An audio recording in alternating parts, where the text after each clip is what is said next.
मित्रों, आइए सुनते हैं महात्मा गांधी की आत्मकथा सत्य के प्रयोग और इसका भाग 4, जिसका अध्याय 5 हम सुनने जा रहे हैं, जिसका शीर्षक है निरीक्षण का परिणाम। सन 1893 में जब मैं ईसाई मित्रों के निकट संपर्क में आया, तब मैं शिक्षार्थी की स्थिति में था। ईसाई मित्र बाइबल का संदेश सुनाते, समझाते और मुझे उसको स्वीकार कराने का प्रयत्न भी करते थे। मैं नम्रतापूर्वक तटस्थ भाव से उनकी शिक्षा को सुन और समझ रहा था। इस निमित्त मैंने हिंदू धर्म का यथास्थिति अध्ययन किया और दूसरे धर्मों को समझने की कोशिश भी की। अब 1903 में स्थिति थोड़ा बदल गई। थियोसॉफिस्ट मित्र मुझे अपने मंडल में सम्मिलित करने की इच्छा अवश्य रखते थे, पर उनका उद्देश्य हिंदू के नाते मुझसे कुछ प्राप्त करना था। थियोसॉफी की पुस्तकों में हिंदू धर्म की छाया और उसका प्रभाव तो काफ़ी है। अतएव इन भाइयों ने मान लिया कि मैं उनकी सहायता कर सकूंगा। मैंने उन्हें समझाया कि संस्कृत का मेरा अध्ययन नहीं के बराबर है। मैंने कुछ एक प्राचीन धर्मग्रंथ संस्कृत में पढ़े हैं, अनुवादों के द्वारा भी मेरी पढ़ाई कम ही हुई है।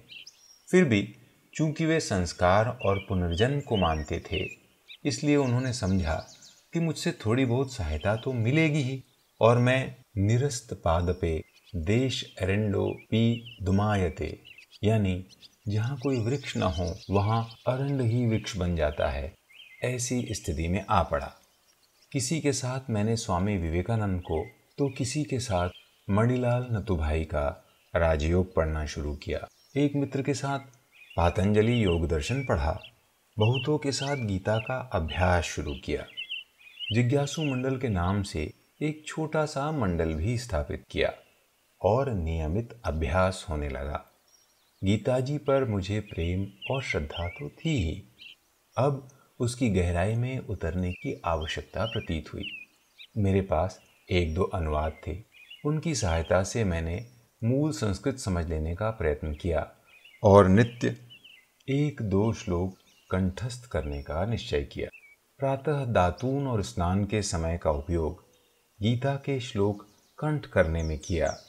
दातून में 15 और स्नान में 20 मिनट लगते थे। दातून अंग्रेजी ढंग से मैं खड़े खड़े करता था।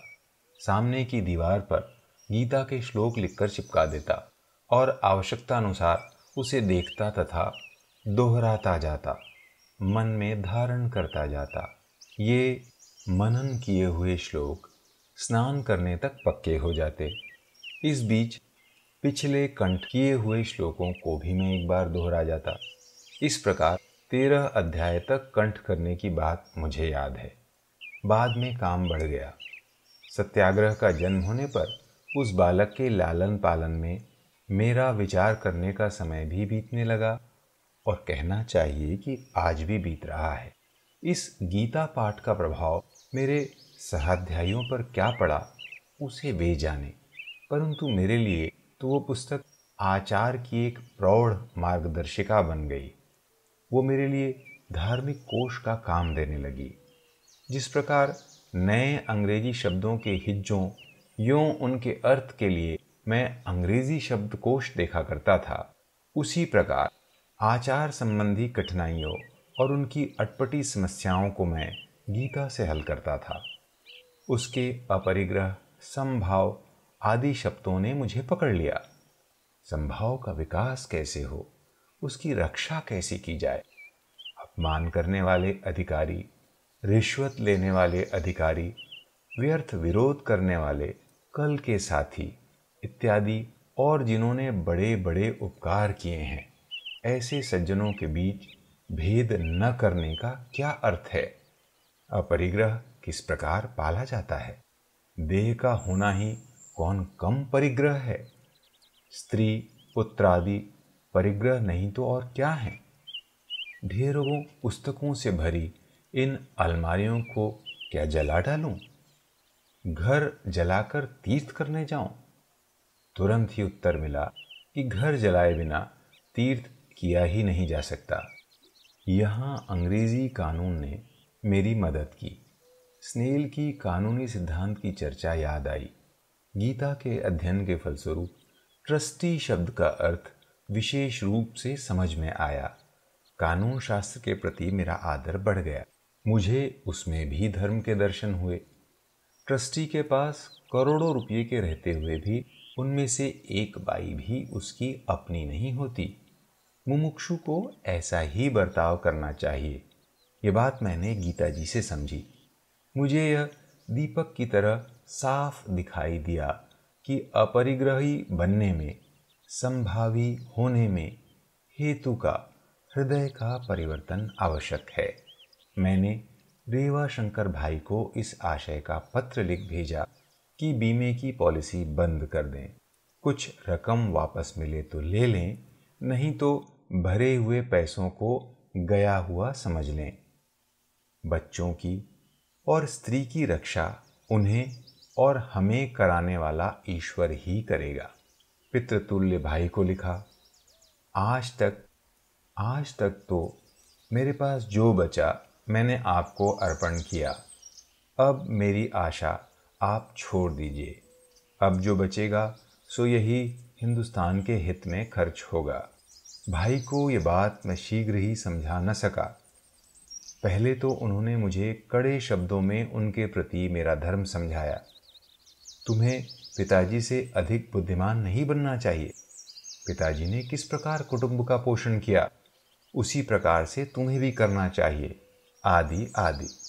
मैंने उत्तर में विनयपूर्वक लिखा कि मैं पिता का ही काम कर रहा हूँ।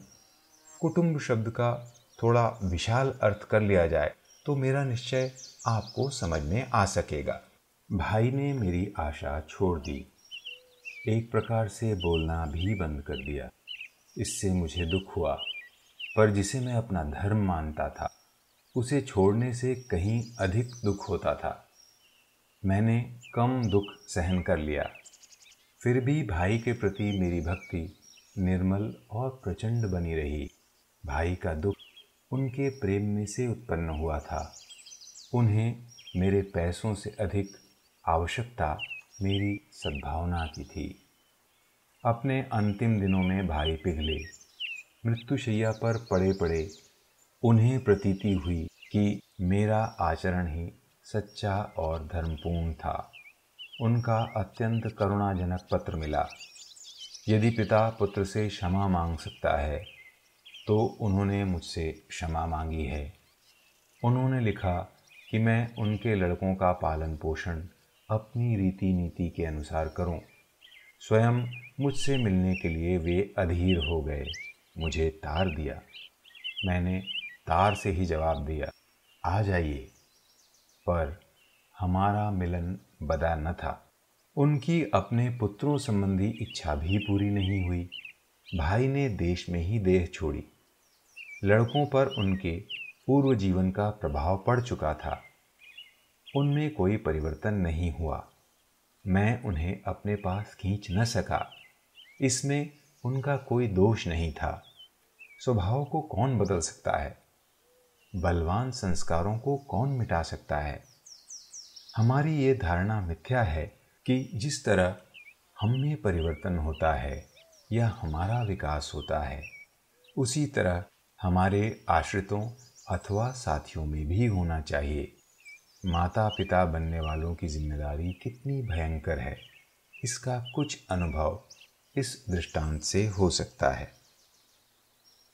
साथियों, अभी हम सत्य के प्रयोग सुन रहे थे, जिसका गुजराती से हिंदी में अनुवाद श्री काशीनाथ द्विवेदी ने बहुत सुंदर ढंग से किया है।